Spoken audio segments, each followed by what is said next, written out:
kadyos. Makukuha ako ng kadyos. Titignan nyo.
Malunggay, mangunguha ako.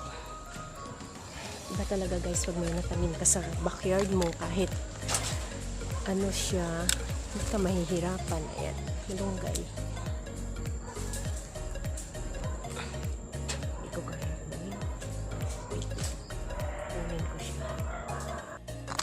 Ito na guys, may panggulay na kami, hindi na kayo mahihirapan. Kahit ganito lang, masisave yung budget mo. Sarap na talaga ng isda. Tapos ito, oh, look at my kadyos. Ang dami yan. Anong bunga.